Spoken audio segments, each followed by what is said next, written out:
Of all the treasures lost to the ravages of war, none captivates the imagination quite like the Amber Room. It wasn't just an object, it was an environment, a chamber of approximately 55 square meters where every inch of wall was clad in meticulously carved amber panels, backed with gold leaf and silver, and adorned with exquisite mirrors and Florentine mosaics. In candlelight, it would have shimmered with a living, warm, honeyed glow. Its value today is nearly impossible to calculate.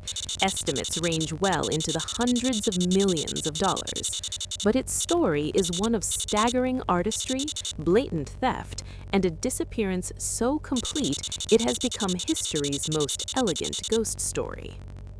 Let's begin at the start, with its creation. The year is 1701. Frederick I, the first king of Prussia, desires a masterpiece to showcase his kingdom's wealth and taste. He commissions the Danish amber craftsman Godfried Wolfram to create a series of luxurious amber panels. The work continues under his successors. This was no small feat. Amber, fossilized tree resin, is brittle and challenging to work with. The artisans used a complex mosaic technique, fitting together thousands of individually shaped pieces of amber of varying hues, from milky white to deep cognac, like a priceless jigsaw puzzle. The result was a series of breathtaking panels depicting coats of arms, monograms, and natural scenes, all framed in gilded bronze. But in a twist of diplomatic fate, the room found a new home. In 1716, Frederick's son, King Frederick William I, gifted the unfinished panels to Tsar Peter the Great of Russia, seeking to cement an alliance against Sweden.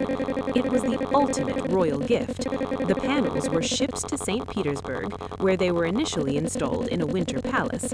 However, it was Peter's daughter, Empress Elizabeth, who truly gave the Amber Room its legendary form.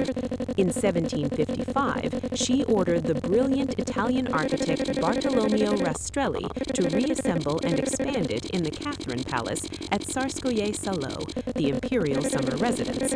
Rastrelli didn't just put it up, he transformed it. To fit the larger Russian hall, his craftsmen created magnificent new amber framing and added staggering quantities of gilded wood carvings, more mirrors, and 4 massive Florentine mosaic pictures made of semi-precious stones. They also added panels of fake amber to corners and less visible spots, a secret that would later fuel conspiracy theories. For nearly 200 years, it stood as the glittering jewel of the Romanov dynasty, a symbol of ultimate opulence. Then, the 20th century arrived with its signature violence. In June 1941, Nazi Germany launched Operation Barbarossa, the invasion of the Soviet Union. As the Army Wehrmacht advanced terrifyingly fast toward Leningrad, the curators of the Catherine Palace faced a nightmare. They attempted to dismantle the Amber Room, but the centuries-old dried amber began to disintegrate at the touch of the tools. Panicking, they tried the next best thing. They hid it. Following a method used for other large artworks, they covered the priceless amber panels with layers of simple wallpaper and thin gauze, hoping the Nazis would overlook it. It was a desperate, futile gamble. The Nazis, specifically the organization tasked with plundering cultural treasures, the Eisenstadt Reichsleiter Rosenberg, were meticulous. They knew exactly what they were looking for. In September 1941, they discovered the room. Under the supervision of 2 experts, the panels were carefully, far more carefully than the Russians could have managed, taken down, packed into 27 wooden crates, and shipped by train to Königsberg, the capital of East Prussia, and a city with deep historic German ties. There, in Königsberg Castle, the room was reassembled and put on display for a little over 2 years. This period, from 1942 to late 1944, is the last time the original, intact amber room was ever seen by the public. By August 1944, the tide of war had turned. The Allied bombing campaign reached Königsberg, and the British Royal Air Force raids ignited a catastrophic fire in the castle. The German curators, now facing the Soviet Red Army's advance, once again crated up the Amber Room. And then, it vanished from the official record. This is the moment the mystery solidifies. When Soviet forces finally fought their way into the smoldering ruins of Königsberg Castle in April 1945, the crates were gone. The search began immediately and has never truly ended. The theories are numerous, each with its own compelling clues and dead ends. Theory 1. The fire. The most straightforward theory is that the room was destroyed in the August 1944 air raids or the subsequent fires.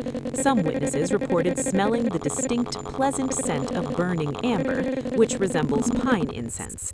However, amber does not simply vaporize, it melts and leaves residue.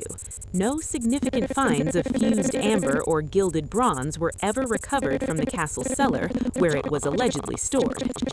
Theory 2. The ship. As the Soviet noose tightened, the port of Königsberg became an escape route.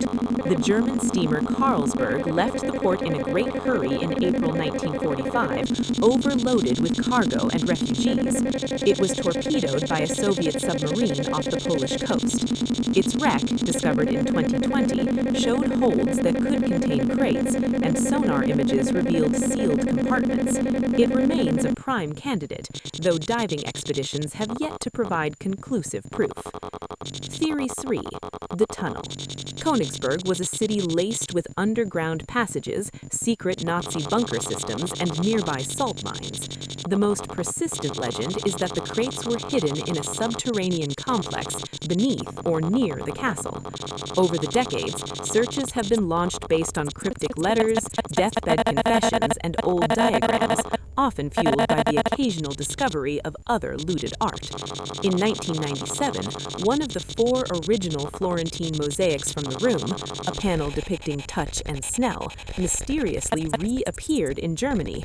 This proved that at least parts of the room survived the initial chaos and were in the hands of individuals. If one piece survived, could the rest? Theory 4. The dispersal.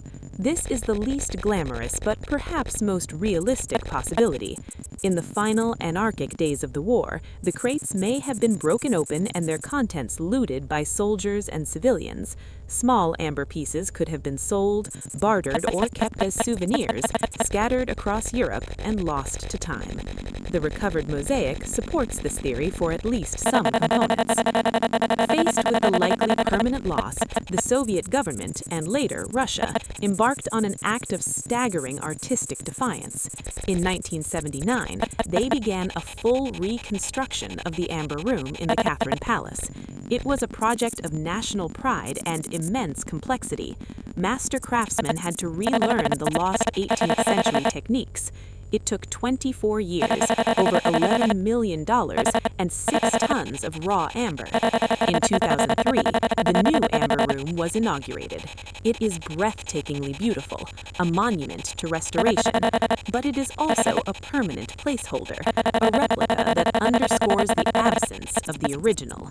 So, where is it? The truth is probably a composite of all the theories. A portion may have burned, another portion may lie in the hull of the Karlsruhe, a few pieces undoubtedly circulate in the shadowy world of stolen art, and perhaps, just perhaps, a few crates still rest in a forgotten, collapsed tunnel, waiting for a chance discovery. The Amber Room is more than a missing treasure. It is a poignant metaphor. It represents the fragility of beauty in the face of ideological fury, the irreversible cost of war, and the human obsession with what is lost. We rebuilt its shell, but its original soul, the labor of those 18th century masters, the history it witnessed, is gone. It remains the ultimate phantom, a glittering ghost that continues to haunt our collective imagination, whispering from the shadows.